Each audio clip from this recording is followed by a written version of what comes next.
See, every scenario seems insane to me. I need the truth. Somehow I know you're the one who can give it to me. I'm still trying to wrap my head around what you'd said to me about betraying you.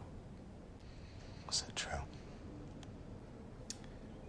I went to your house that night, looking for Gemma, like you'd asked. Tara was dead.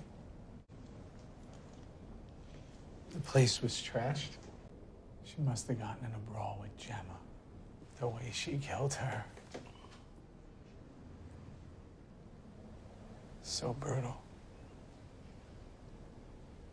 Felt gangland.